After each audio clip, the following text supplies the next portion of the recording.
Magandang araw po sa inyong lahat mga kabayan at eto nga mga karambin natin, shock si BBM nabisto na. Aray ko po booking si Marcos Jr. dito. BBM nag-utos lahat ng nangyari kay BP Sara. Nagtatanong po mga kabayan at yan po ang ating alamin sa video ito. Pero bago po natin simulan yan mga kabayan, palike naman po ng video ito. Malaking tulong po yan. Maraming salamat po at eto nga mga karambin natin. Pasadahan na po natin to. Mula pa siguro noong 2023 ay pinlano na ng administrasyon na pinamumunuan ni Pangulong BBM kasama ang Nako po. dating speaker ng House of Representatives na si Congressman Martin Romualdez. No? Kasi pag pinagtahi-tahi mo yung lahat ng kanilang ginawa, makikita mo na talagang sa pulmula ito ay pinlano. Whether sila ang nagplano o baka merong pang foreigner na sabi nga nung gagamitin ko na yung word na Rasputin kasi uso ngayon yung Romanov, di ba? Yes. Yung Romanov, ang utak ng Romanov yung si Rasputin. So hindi ko alam kung sino ang Rasputin sa palasyo na siyang nagdidirihe ng lahat ng ito. Okay. No? Okay. Kasi para bang pareho nung dalawang testigo na galing sa NBI, pwede ba magkamali sa spelling? Pwede ba magkamali sa date, sa mga petsa? Pwede bang magkamali na yung Department of Education gagawin mong Department of Justice? Kung talagang inimbestigahan mo. Pwede bang Baka hindi mo nanggaling sa konsultahin Department ng of Justice. PNP, ang National Security Council, ang ISAP ng AFP, kung totoong may banta sa buhay ng Pangulo ng Pilipinas, o talagang sa pulmula, meron ka ng gustong o desired conclusion, no? At lalagyan mo na lamang ng laman yung conclusion na yon, no? Kaya pinagtahi-tahi mo yung mga Storya. nangyari, yung base dun sa video Correct. na kinuha nyo lamang sa Facebook. secondary source, no? Secondary At source. hindi sa primary source. Parang pinagtahi-tahi nyo ngayon to para palabasin na grave threat at inciting to the sedition yung bugso ng damdamin Okay. ni Vice President Inday Sara dahil nakita niya yung sobrang pang-aapi sa kanyang mga tauhan. No? So yun, and if you notice nga pati sa Quadcom, pati si Pangulong Duterte, di ba?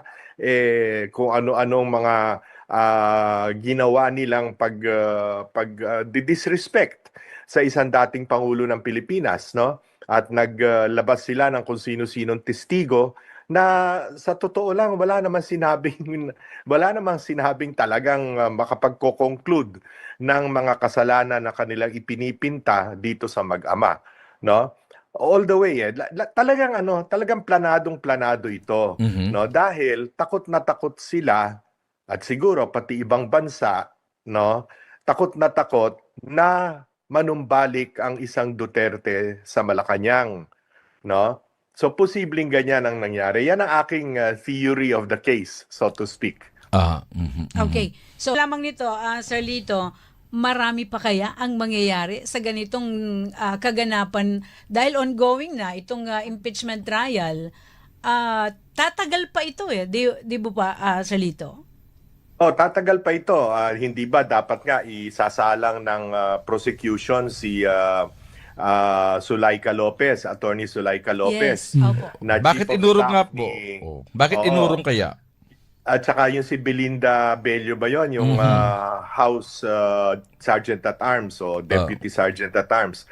Bakit nila inurong? Yes nga. Kasi pag tinuloy nila, lalo lang maiintindihan ng taong bayan, pati ng mga Senate jurors, kung Kung ano yung ano ang nangyari. circumstances, ano ang context, kung bakit sumabog sa galit si Vice President Inday Sara. Correct. Nakita na nila yon sa paulit-ulit na pinakita ng Takot defense yung mga antecedents, yung mga naunang mga salita, no, ni Zulaika Lopez at ni Vice President Inday Sara.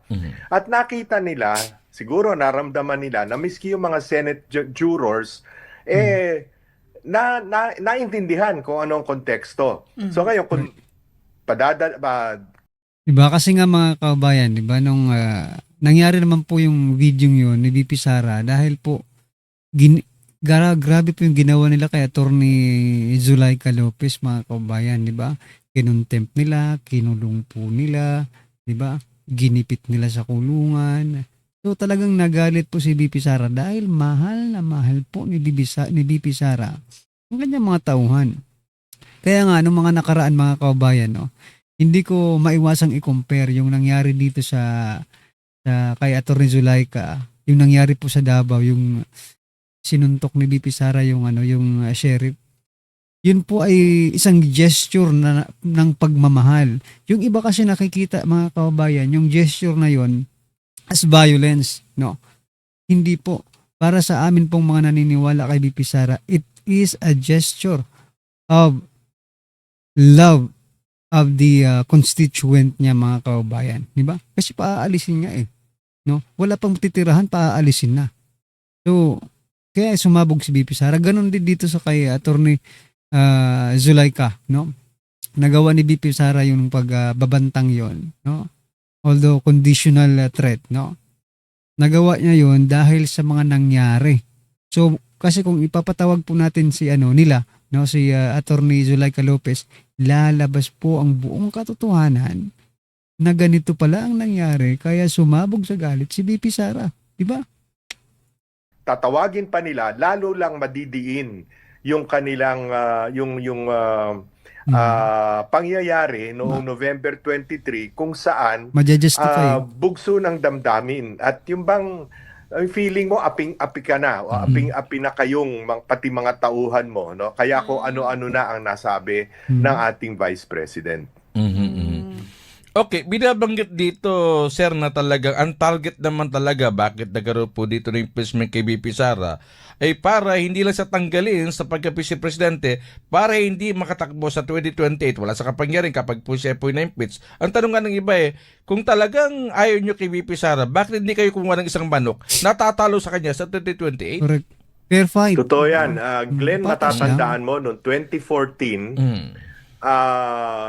nagkaroon ng investigation, series of investigation sa Blue Ribbon Committee ng Senado na ang pinupuntirya ay si Vice President Jojo Binay, di ba? Tama. At kung ano-anong akusasyon ang inilatag kontra kay Binay. Vice President Jojo Binay. Siguro yon ang nais nilang gamitin, siraan ng siraan si Inday Sara para merong lumitaw na pwedeng ilaban kontra kay VP Inday Sara. Pero tandaan natin, bagamat hindi magkapartido si Pinoy at saka si Jojo Binay, hindi inimpeach ng Kongreso si Jojo Binay. Opo. No? Umabot yan sa halalan na tiyempo naman na nagkaroon ng dark horse, wika nga, yung hindi inaasahang kalaban. Ang inaasahang kalaban, si Grace po, si Mar Rojas, pero sumulpot mula sa Mindanao itong si Duterte. Mayor Rodrigo Duterte. At siyang nagustuhan ng taong bayan na ihalal na Pangulo ng Pilipinas. Ngayon, in contrast, wala ni isang miyembro ng kabinete, congressman o senador na masasabi nating talagang kaalyansa, yung talagang buong-buong pagkakatiwalaan Apo. ni BBM, ni Pangulong BBM, na pwede nilang ilaban sapagkat yung mga binabanggit na kung sino-sinong miyembro ng kabinete o yung mga miyembro ng Congress o Senado, hindi umaangat sa single-digit preference. Minsan may 1%, may 3%, mataas na yung 5% kung meron man. Opo. No? At ngayon, napipilitan sila ngayon na makipagsama-sama, magkaroon ng parang pinananaginipan nila, pinapangarap nila na koalisyon na kasama yung kaliwa, kasama yung mga socialist, kasama yung dilaw o pink na yata. Pinklawan, Sabi nga ni Attorney Rowena Guanzon mga kaubayan, di ba? Sabi niya, grabe ka Inday, di ba? Ikaw lang ang isa. Oo, sa Pinklawan, Dilawan, sa loyalista, di ba? Mga bangag. Si VP Sara lang ang po ang nakapag-isa sa kanilang lahat.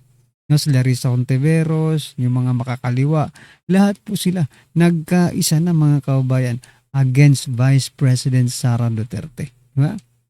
At dilawan kung sino man, Hmm. no, na makikipag-coalesce dito sa administrasyon ni PBBM. Pero maging ganun pa man, lamang pa rin si VP Inday Sara. Ay, lamang na lamang. Despite almost 3 years of demonizing. Halos 3 taon na itong drama na ito na wala na silang Correct. ginawa kundi Wala. magpukol ng dumi kay VP Inday Sara. At Correct. at the same time, yung pinakamasamang ginawa nila na isuko, ikidnap pa ang isang Yes. dating Pangulo ng Pilipinas, Tama. no, sa ICC. Samantalang kababasa lang natin nun kahapon ba o nung makaisang araw, Kay Trump. mismo nga Amerika gusto na sarhan yung ICC. Yes. Eto nga mga kababayan, ikwento ko lang saglit mga kababayan. Kasi napag-usapan naman yung Amerika. So, ngayon kasi may mga umiikot ngayon na mga ayaw na ng gobyerno natin kasi yung ginawang unggoy, no, yung mga official ng gobyerno ng China. So, nakakita po ko ng isang post kanina, isang balita sa isang mainstream outlet, no. Sabi doon kung ayaw mo sa China, huwag kang gumamit ng made in China. And otherwise, kung ayaw mo rin sa Amerika, huwag kang gumamit ng Facebook. Diba? Tama naman mga kababayan. Ano ba ang produkto ng China? Mga cellphone. Diba? Cellphone, kung ano-ano. Lahat na siguro ng gamit natin, made in China no? Kung ayaw mo nun, itapon mo yung cellphone mo para hindi ka na makapag-Facebook, di ba? Dalawa ang mahihit mo dyan. Dalawa na yung mabuboykot mo, yung China pati yung Amerika. Gayon nga lang, ano ba ang needs ngayon ng di ba? Parang basic needs na yata yung cellphone at Facebook mga kababayan, di ba? Opo. No? Kinakampanya yun. Ikakampanya pa nila sa ibang bansa na umalis na sa ICC. Samantalang tayo, isang sovereign nation, no? Sinusuko natin, isinusoga natin ang Oo nga sariling Pilipino, no? Pilipino, hindi lang basta Pilipino, kundi dating pangulo ng ating bansa, 81 anyos na, matanda na at masasakti na. Itinatapon natin sa ibang bansa na parang 81 wala na to. tayong respeto sa sarili nating judicial system. Yes, Correct. opo. So, ano ang nakikita po ninyo, Sir Lito, na maaaring mangyari sa ganitong sistema na nagaganap sa ating bansa? Well, patuloy nilang i-weaponize ang batas, yung weaponizing the law. Kung ano-ano, tingnan nyo, ginawa nila kay Senador Marcoleta. Opo. No? Inakusahan ng plunder na unang-una hindi naman pera. Yan mga kababayan Senator Marcoleta, isusunod na nga si Senator Cayetano, pati si Senator Robin Padilla. Nagsalita na si Buying mga kababayan. Sinisimulan niya na yung kanyang operation kay Senator Robin Padilla. Nagsalita na. Kasi hindi raw nag-file ng counter affidavit itong si Senator Robin Padilla. Sa mga susunod na araw, tingnan natin kung anong gagawin po ni Buying sa kanilang pagbibendalo mga kababayan. ng gobyerno ang pinag-uusapan. Yes. Pangalawa, miski sinong abogadong tanungin mo, kung sakali man, graft lamang at hindi plunder. Pero ginawang plunder para siya'y makulong, para hindi bailable. Kasi matalino si Marcoleta at pag nandoon sa hanay ng mga Senate jurors, malaki ang kanyang magagawa para maisaayos ang trial sa Senado. Alam niyo mga kababayan, nakakamiss lang, no? Nakakamiss po. Senator Marcoleta na wala sa Senado. Kasi gusto ko rin makita Opo.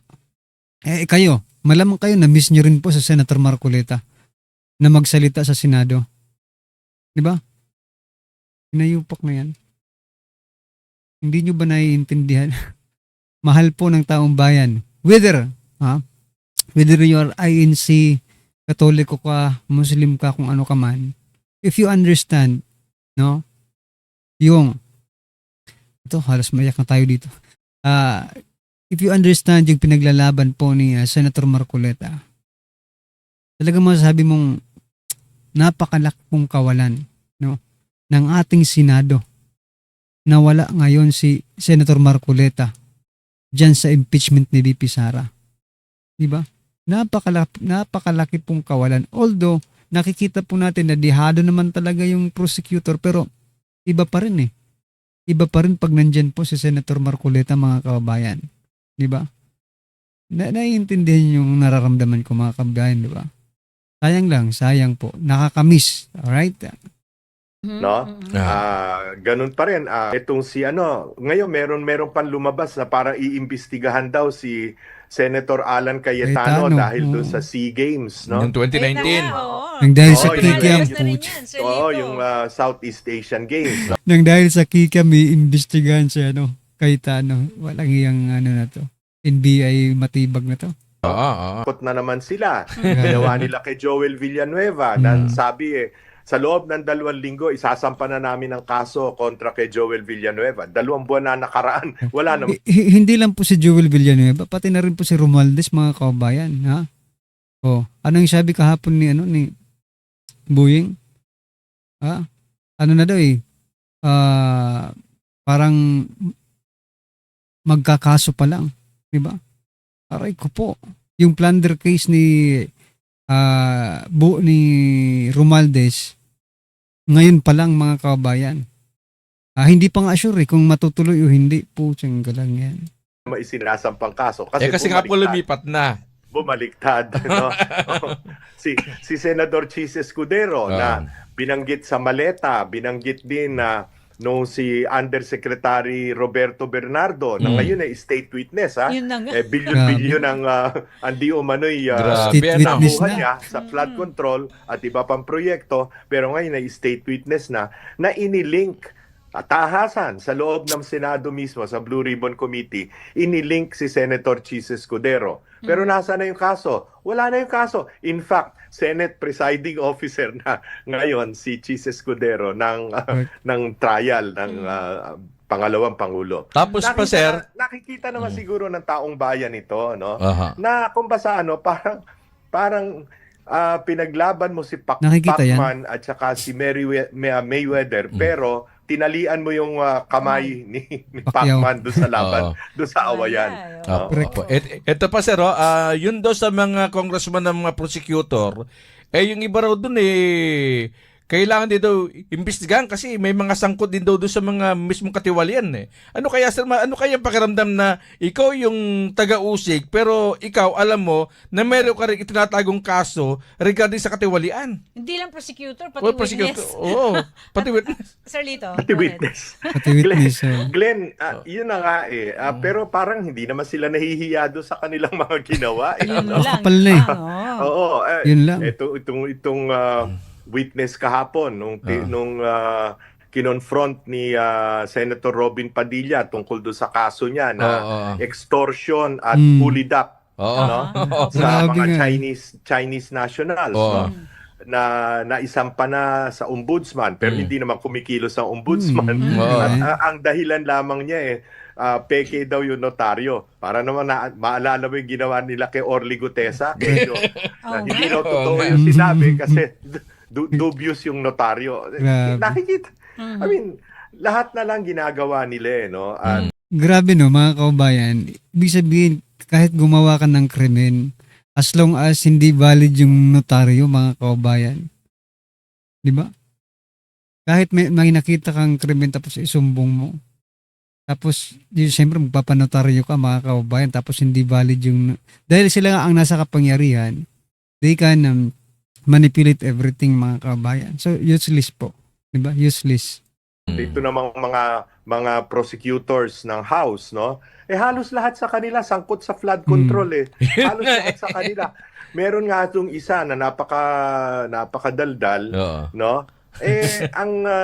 Ang balita ko sa Iloilo, ang pork barrel na tinanggap niya sa loob ng 3 taon ay 4.5 billion pesos. Wow, laki. Sa distrito niya na hindi naman pagkalaki-laking distrito at hindi naman ganong karami ang tao, no? Halos lahat sa kanila nagtamo ng napakalaking pork barrel. Tama ka. Tama ka, sir. Oo. Tapos tapos Tapos ito pinag-usapan 125 million, sila billion-billion. Exactly. Precisely. At kaya ko, Glenn, kaya ko Opo. sinasabing conspiracy. Okay. Ang nangyari dito, batay sa mga napag-alaman ko sa mga, alam nyo, dati rin naman akong nagsilbi sa pamahalaan Opo. at naging siguro maganda naman ang pagtrato ko sa mga dinaanan kong tanggapan sa opisina, sa pamahalaan. Marami rin ngayong nagkukwento sa akin, no? Mhm. Ang kwento Ano kaya? nga dun sa confidential funds ng Vice President na 125 million, Mm. Yes, opo. yun daw ay inalok ng Pangulo nung sila'y magkasundo pa as early as July Opo. na maliitang budget nung kay Vice President Leni Robredo ay alam ko marami kang gustong gawin. Sumulat ka lang at mag-request ka ng confidential funds dahil maraming naiwan ang iyong tatay, si Pangulong Digong, Wow. sa Office of the President. So sumulat naman si Vice President August nung sumulat, Opo. 250 million ang hiningi. Anong ginawa nila? Inilabas nila yung pondong hinihingi, kalahati lang, 125 million. Kailan nila nilabas? December 20. Pagkatapos sasabihin ngayon, sa 11 araw, alam naman natin sa gobyerno, pag hindi mo nagastos ang 11 by the end of the year, magre-revert yan sa budget. No? Hindi mo na Babalik. magagasta yan. So ang nangyari dyan, sa aking palagay, yung mga gastos na nagamit na, kung basta dahil kung basta may salita ang presidente, nabibigyan siya ng confidential funds, so galing na siguro sa sariling bulsa niya, na ginagamit niya dahil meron namang assurance ang presidente. Pero tingnan niyo ang ginawa, Opo. December 20 nang inilabas, para magkaroon sila ng pagkakataong sabihin, no, at nakita natin sa mga investigasyon sa Public Accountability Committee at maging sa Senado na 11 days lang inubos yung 125 Ini-emphasize million. nila yung ganun. So talaga ang tingin ko rito, talagang planadong-planado yung conspiracy against Vice President Inday. Kaya lumabas ang Vice President, inilantad yung mga ganitong Okay. Kaya siya galit na galit. Okay. No? Tatanong ka pa, Glenn? Yung binabanggit ni Atty. So yan mga kababayan, ano po ang inyong opinion dyan? Just comment down below mga karbi natin. At eto, pasadahan din po natin to mga kababayan. Etong pong mga nagte-trending na mga balita dito po sa social media. At eto nga, unahin na po natin tong si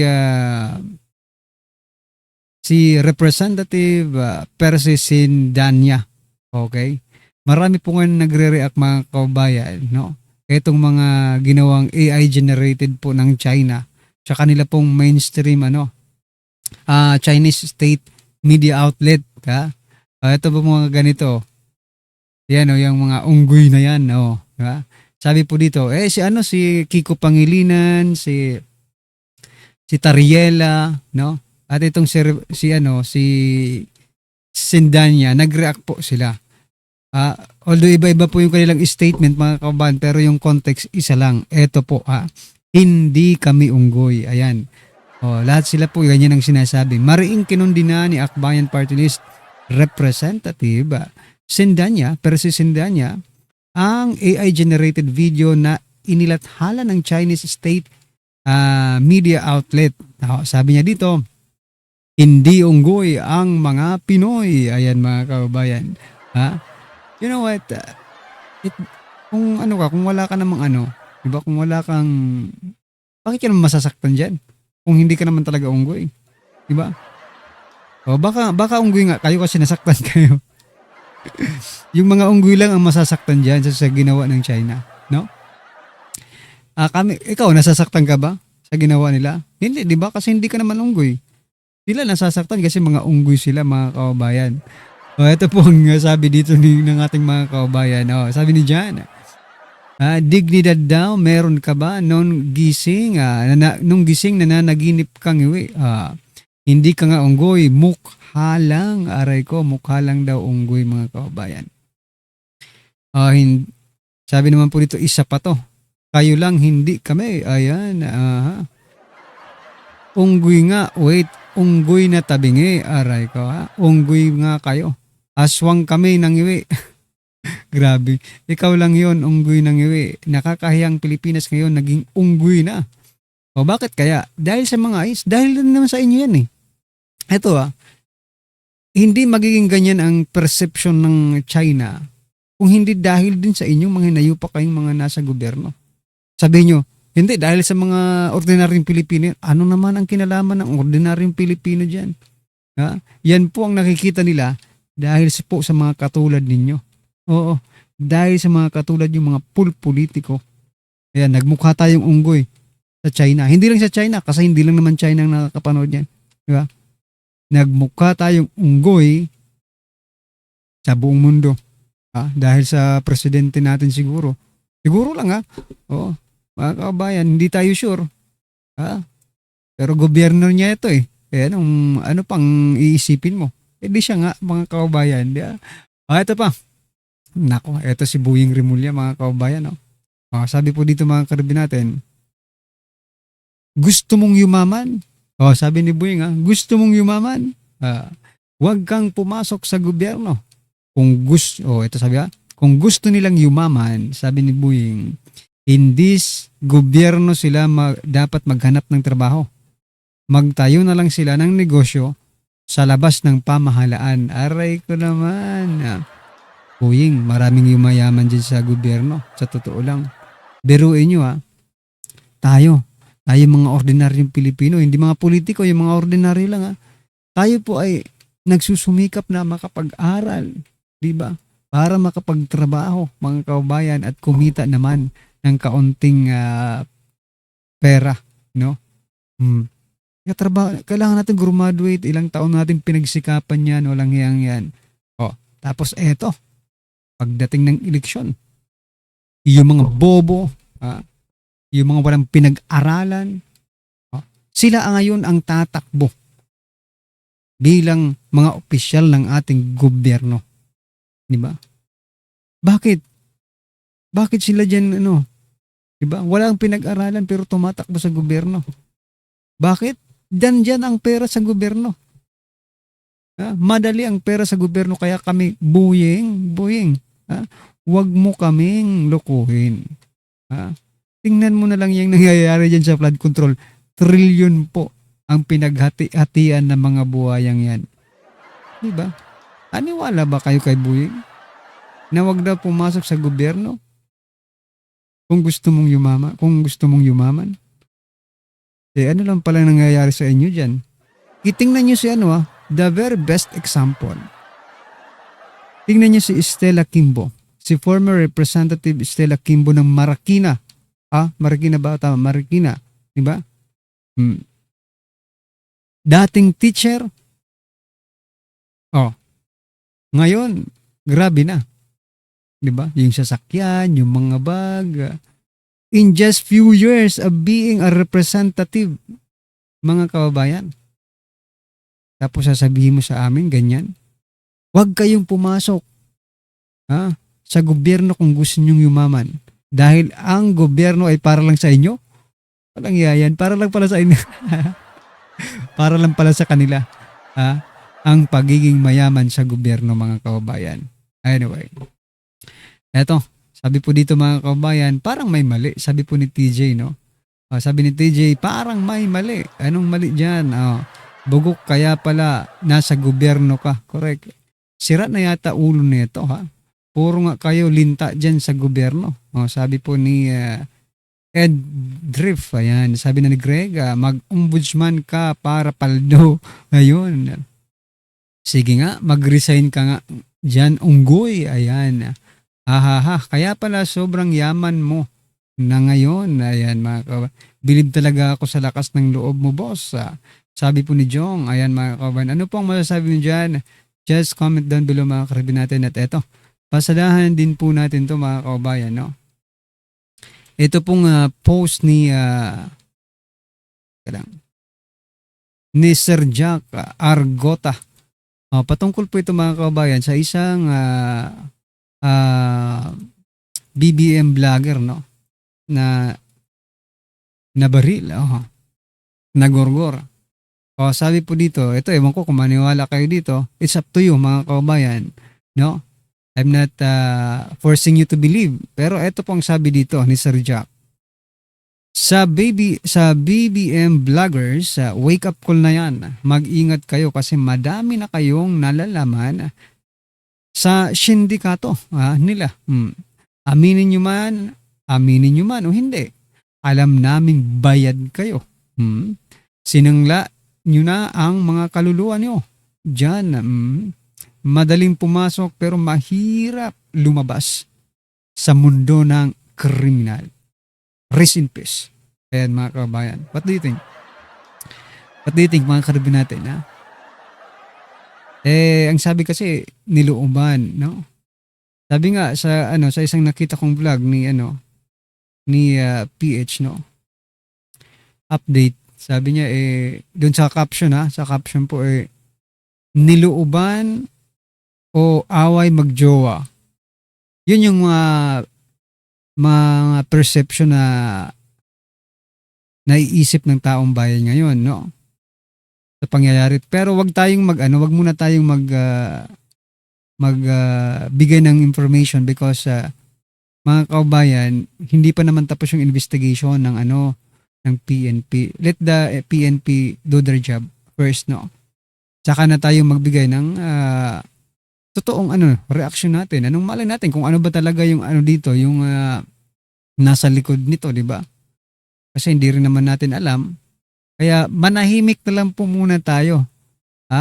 Para naman po sa kaisa nating vlogger. Kaisa natin bilang isang vlogger. Pero magkaiba po ng stand, no? Pero okay lang yan kasi paras rin naman tayo mga Pilipino. Nagkataon nga lang nasa ibang panig po sila, mga kaubayan.